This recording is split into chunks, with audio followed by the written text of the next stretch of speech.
Now, this morning, I have something I want to ask you. Have you ever realized and how people seem flawless for the first few days that you know? It's kind of like the first date version of someone, right? You see them online, you see them on social media, and you think they look like they're put together. They look like they've got direction in their life. They look like they're doing okay and they're not too weird. And you meet them, things start to go great, and you start to think, wow, he's so patient. He's so kind. He's so caring. This is going great. He's funny. Guys, you start to think, wow, she's so down to earth and she's into my hobbies and she likes sports. And then she tells you that she loves the Astros. And you're like, where have you been my entire life? And you start to think this person is perfect. Now, we all know it's just a matter of time before that idea and that image begins to fade as our flaws and who we really are begins to come through. The truth is, we all know what it's like to present a version of us that's better than who we really are. We can keep it going for a little bit, but at some point, our flaws come through and people see who we really are. That person may have seemed perfect at the time, but over the course of days, weeks, or months, you start to learn there are some things about them that you don't quite love. There's some things that drive you maybe a little crazy, and you realize they're actually a little messy, or they're late to everything, or they chew weird, or they don't actually love the Astros. They just said that to you. We all know what that is like. When I first met my wife, Emily, and we started to date, I wanted to put my best foot forward. And so I worked hard to present this image of me that was not a lie, but just the best version of me. And so I wanted her to think a number of things like he's got direction and purpose with his life. He's kind and caring, all the things. But I also wanted her to think, well, he's got a clean car and he takes care of himself and he dresses nice and he must have a good job or he must have money because that's a nice shirt. Truth is, at the time, I was in graduate school and seminary and I was dead broke. And I only had 2 nice shirts to my name. And it took her about a week to realize that as I just kept wearing the 2 and switching back and forth between them. So we all know what it's like to try to present our best, and it's a matter of time before the real us and our flaws and our mistakes begin to come through. And every single one of us has done this before. Think about social media. We all know that social media is the best version of everyone's life. We choose what we post on it. We choose the best photos that we look great and the lighting is perfect, where we look good. We post a picture of our family where our kids are all getting along and smiling. We post the vacation photos of the perfect place we got to go and experience. But it's not the full story. We don't post the other moments of our life. We don't post the photo where our kids are all upset and angry and crying. We don't post that weekend where we stayed home or the spring break we didn't do anything fun. No one's ever posted a photo and said, hey, here's me and my wife, and we just had a big fight, and now we're not talking as we shop through Costco. No one does that. We all know what that's like to just put the best of us out there. You ever clean your house and you don't like deep clean because we don't always have that kind of time, but maybe you fake clean? You take all the things and you just stuff them in drawers and closets and other rooms, and your friends come over or your people and you're like, hey, so glad you're here. Do not open that door. We know what that's like. My wife will always say, and light a candle too, because they can't know that we stink. You know what those moments are like. We're projecting something. And the truth is, church can also be the same. Maybe when you walked into church today or you thought about coming to church, that there's a part of you that feels like, okay, I'm walking into this place and I have to look my best, or I have to project that my life is put together and I have everything going right. Maybe you wore nice clothes today and you look great, but maybe it's not because you felt like you wanted to dress up, but you felt like that's what people do at church. It's all these perfect, put together people. Maybe you felt that pressure today. So you know that's not who we are. We all know how to present an image and a version of us that's better or different from who we really are. And the truth is, it's exhausting and it's scary because there's a part of us in doing that is really wondering deep down, if these people, if this person knew who I really was, the real me, with flaws, mistakes, sins, and all, would they still want me? Would they still want to date me? would they still hire me? Would they still want to be my friend? Would they still trust me? There's a part of us that's afraid that if other people saw who we really were, they wouldn't want us anymore. And we don't just do this with people, we do this with God as well.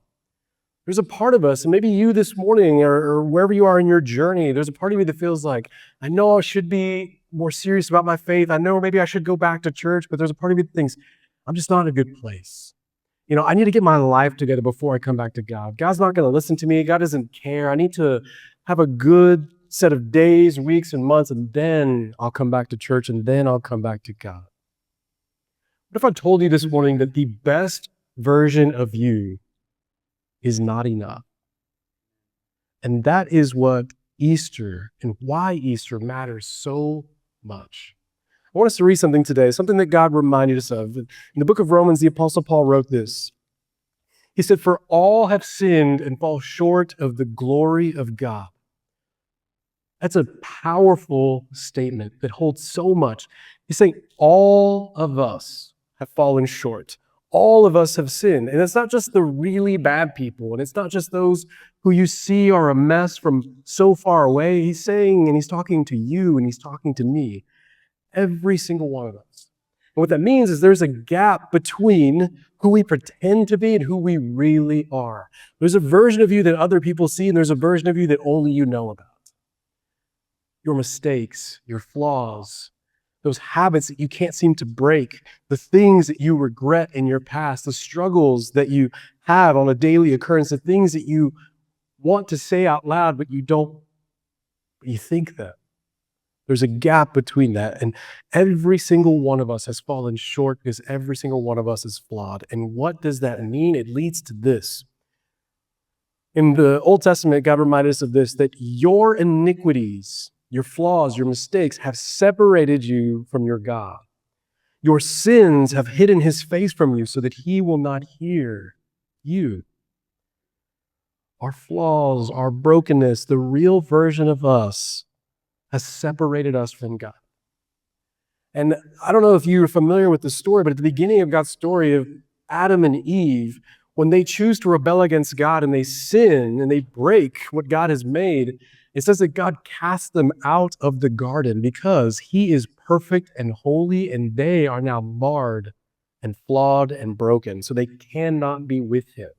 So there's a gap between us and God. And so the question of Easter is that Easter forces us to ask, how do imperfect, broken people have a relationship with the perfect God? If there's this gap, if there's this divide, then what do we do about it? What Easter really is about.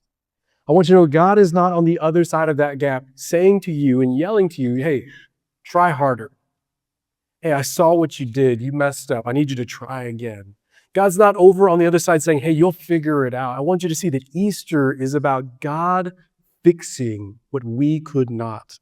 That God stepped into that gap. And it's what we celebrate today. And how did God choose to fix this divide and this gap? It tells us in the story of Jesus. In one of the accounts of his life in the Gospel of Mark, it simply says this, that they crucified him. This is about Jesus. Jesus is God's answer to that gap of what has separated you from the God that created you. And many of you today may be feeling that. There's a part of you, something's missing and nothing will satisfy. It's because you've been separated from the God who made you and loves you. And so Jesus is the answer to that. And how? He was crucified. Jesus was sinless. He was perfect. He was not flawed. And yet they had no charge to bring against him. He was not guilty of anything. And so they made up charges and they crucified him. And they punished him for something he was not guilty of. They do not like him or his message, and so they choose to kill him. Mark will go on to tell us this, that as they crucified Jesus at noon, darkness came over the whole land until 3 p.m. And at 3 p.m, Jesus cried out in a loud voice, Eloi, Eloi, lama sabachthani, which means, my God, why have you forsaken me? And with a loud cry, Jesus breathed his last. The curtain of the temple was torn in two from top to bottom. That random note there about a curtain being torn, it was a symbolic curtain in the temple that was a literal separation between where God was and where you could go. And when Jesus breathed his last, and after he said that it was finished, that curtain is torn in two. God had bridged the gap and allowed us to come home to him. Have you ever wondered, why did Jesus have to die on a cross? I grew up in a faith tradition and in a church growing up where every week there was an image of Jesus hung on a cross for me to look at. As a kid and growing up, I always thought, why? That doesn't seem like a good story. That seems like something must have gone wrong. Why did Jesus have to die in that way? And why did Jesus have to die on the cross? God will remind us of this in 2 Corinthians. God says, God made him, talking about Jesus, who had no sin, to be sin for us, so that in him we might become the righteousness of God. Here's what this means. It means that you could never achieve what was needed. You could not do enough good, and so Jesus came and did it for you, which means that everything bad about you, your mistakes, your flaws, your sin, your regrets, your shame, was all put on him, so that everything right about Jesus and his life could be given to you. It's an exchange that takes place, and that's the good news of Jesus, that he came to fix the separation. The bad news we read earlier said this, for all have sinned and fall short of the glory of God, but it goes on to say this, and all are justified freely by his grace through the redemption that came by Christ Jesus. God presented Christ as a sacrifice of atonement through the shedding of his blood to be received by faith. Here's all that means. It's not something you earn. This isn't God's favor that you earn by stringing together a good set of days or weeks or months. It's something you receive. You cannot do enough good. You simply have to say, Jesus, I will receive what you have done. And some of us are still trying our hardest to try to hide our mess from God. We don't want to let him in. We don't want to talk to him. We don't want to come to church because we're afraid of all that we've done or the things we're ashamed of, like God doesn't already know. Years ago when our kids were younger, I remember I was on a Zoom call in my office, and across the house, I heard a loud noise come from our daughter's room that they share. And so by the time I went over there and I walked into their room, it felt a little suspicious because as I walked in, both of them were sitting on their beds, holding books and reading. And the reason it was suspicious is because one of them didn't even know how to read at the time. So I was like, what happened here? So I'm looking around, and no one's fessing up to anything, and I look over at the side of their room, and I see a stack of pillows and stuffed animals next to the wall. It's not supposed to be there. So I go over and I move it to the side, and I discover a hole in the sheetrock of their wall that looked a little something like this. Now you should know that this is not that photo. This is a much more recent photo because my kids, the Castillo kids, have a knack for putting holes in their walls.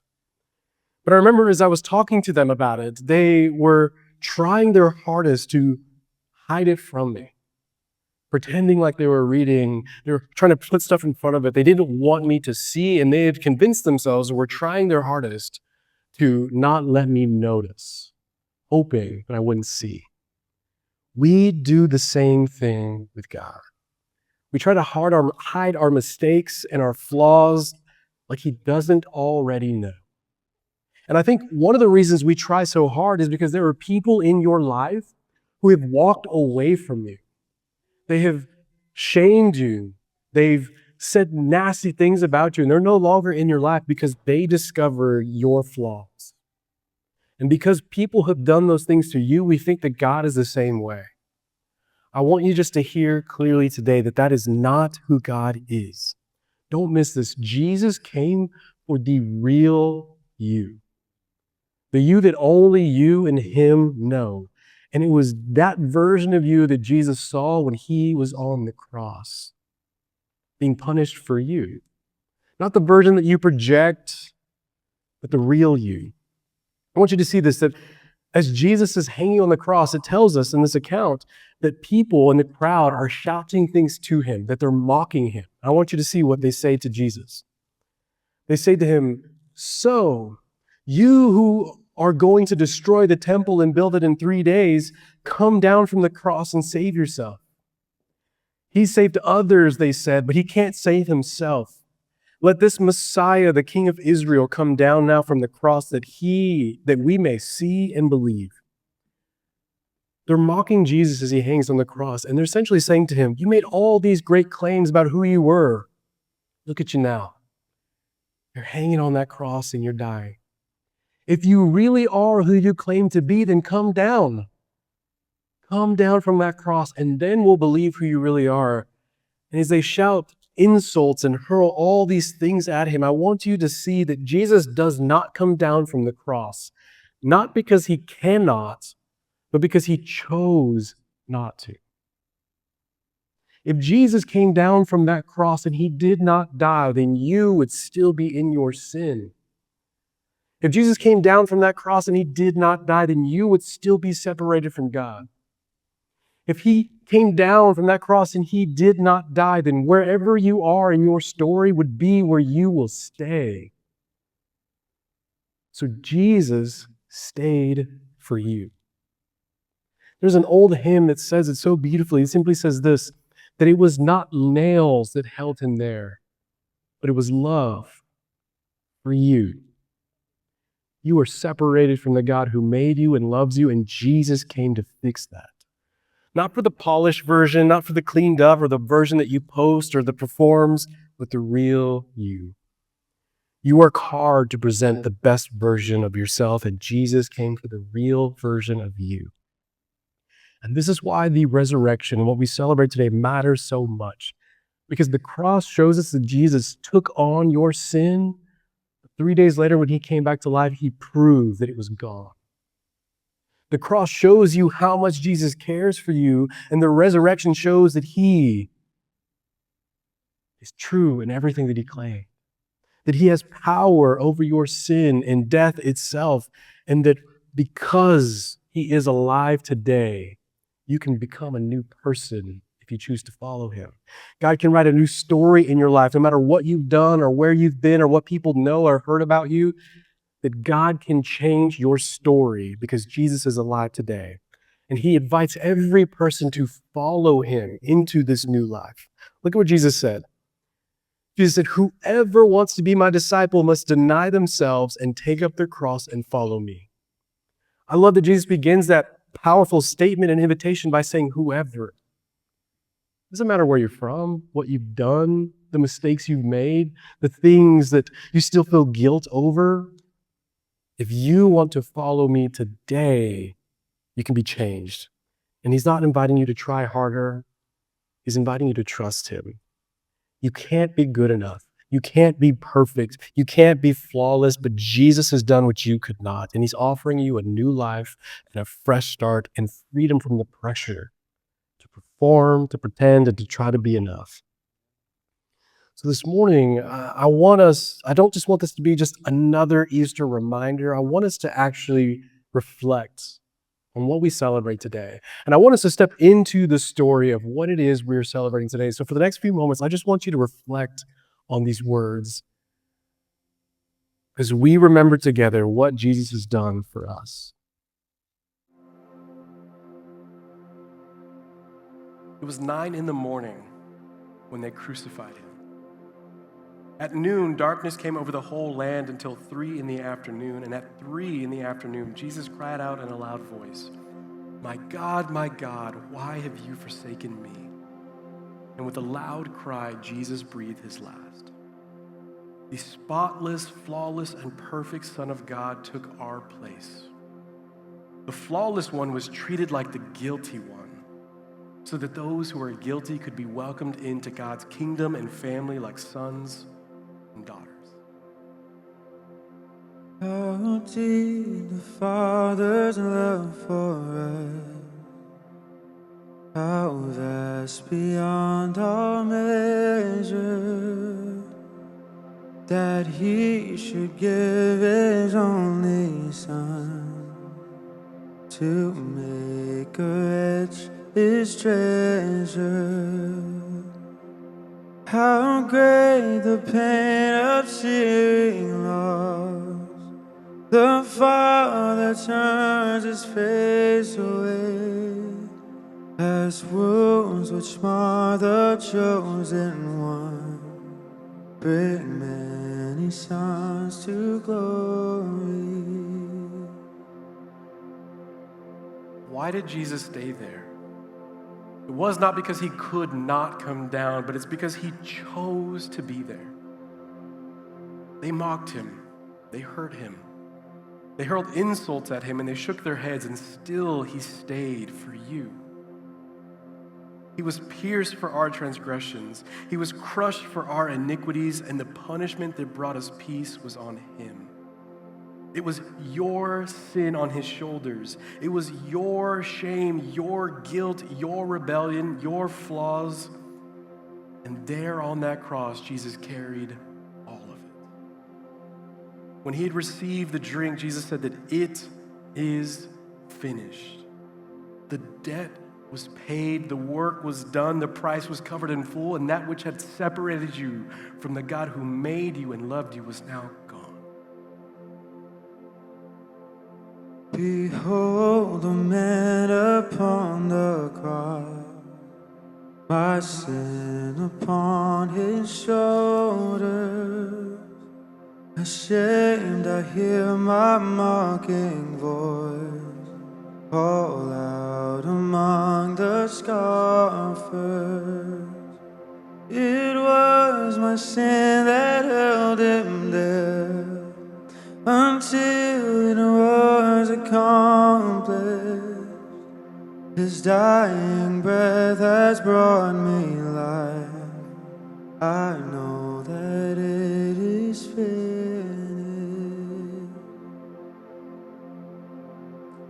But thank God that the story did not end in darkness. Very early on the first day of the week, just after sunrise, they were on their way to the tomb. And when the women looked up, they saw that the stone, which was very large, had been rolled away. The angel said to them, "Do not be alarmed. You are looking for Jesus the Nazarene who was crucified. He has risen, and he is not here." This is the good news of Easter.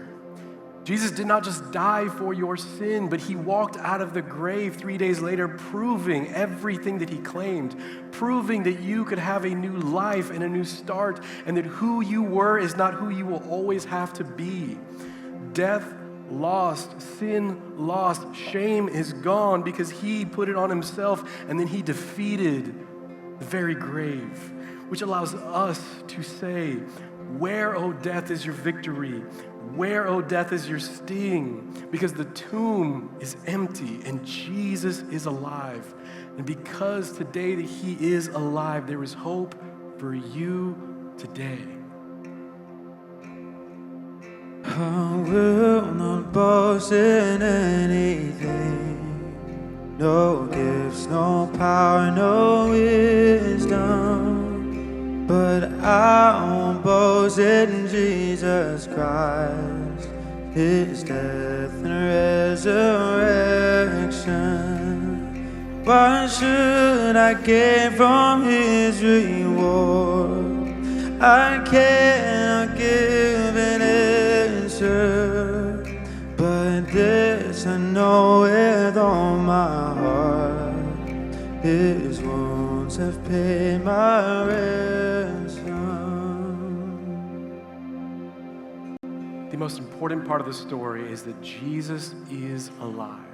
And because he is alive, you are not stuck. Because he is alive, forgiveness is real and free. Because he is alive, you do not have to pretend anymore. You don't have to live under the shame of being flawed and having to present a version of you to other people that is not true. Because he is alive, you can come to him exactly as you are, because he's seen all of you, and he came for that version of you. Jesus is inviting you to trust him, to accept a new life and a new story.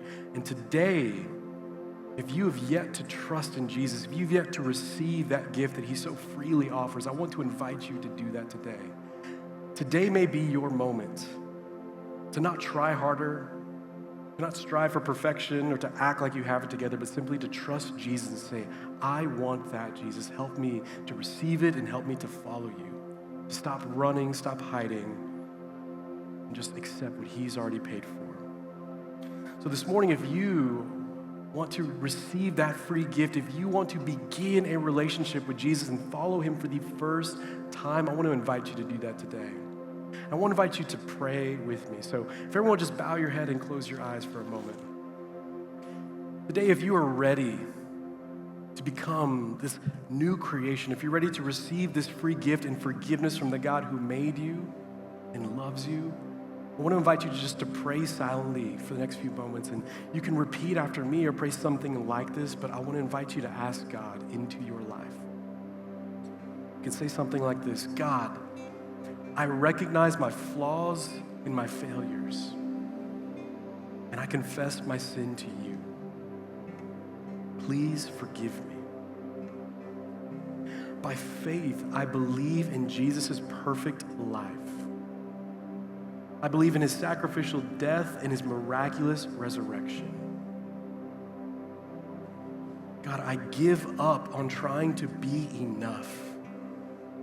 Your grace is enough for me, and I receive your righteousness as my own. Jesus, I surrender to you. Jesus, I choose to be your disciple and to follow you. Jesus, I give you my life. Amen.